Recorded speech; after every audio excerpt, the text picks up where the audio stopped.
হরি হরি, রাধে রাধে। মুগ ডাল বানিয়েছি, সন্ধ্যেতেই বানিয়েছিলাম। ফোনে একটু প্রবলেম চলছিল বলে ভিডিওটা করতে পারিনি। পরিমাণ মতো মুগ ডাল নিয়ে এমনি কড়াই গরম হয়ে এলে, মানে কোনো তেল দেবেন না, একটু নেড়ে নেবেন।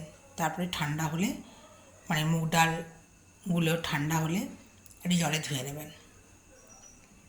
এরপর প্রেশার কুকারে পরিমাণ মতো জল দিয়ে ওর মধ্যে মুগ ডালগুলো দিয়ে দিয়েছিলাম। তারপর কিছু সবজি, মানে যা ছিল, ঝিঙে, আলু, কুমড়ো, টমেটো, কাঁচা লঙ্কা, সব কিছু ভালো করে কেটে নিয়েছিলাম। আর লঙ্কাগুলো একটু চিড়ে নেবেন। তারপর ধুয়ে নিয়ে ওই ডালের মধ্যে দিয়ে দিয়েছিলাম। এরপর নুন, চিনি, হলুদ পরিমাণ মতো নেবেন। তারপরে সেদ্ধ করে নেবেন। এবার অন্য একটি কড়াইয়ে সরষের তেল দিয়ে তেল গরম হয়ে এলে তেজপাতা, শুকনো লঙ্কা, গোটা জিরে, কারি পাতা দিয়ে ভালো করে নেড়ে চেড়ে নিয়ে, এই যে ডালটা সেদ্ধ হয়ে গেল, হ্যাঁ, সোয়াবিনটাও আগে থেকে একটু ফ্রাই করে নেবেন ভালো করে জলে ধুয়ে। সব কিছু ডালের মধ্যে দিয়ে দিয়েছি। নুনটা একটু দেখে নেবেন, আর শেষে ঘি দিয়ে দিয়েছি।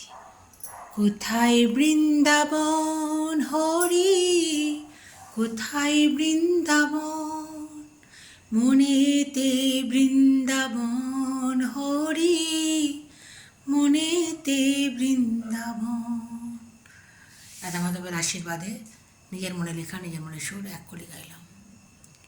দেখুন কি ঘোর অন্ধকার, কৃষ্ণ বর্ণ, তাই না? ভালো থাকবেন বন্ধুরা।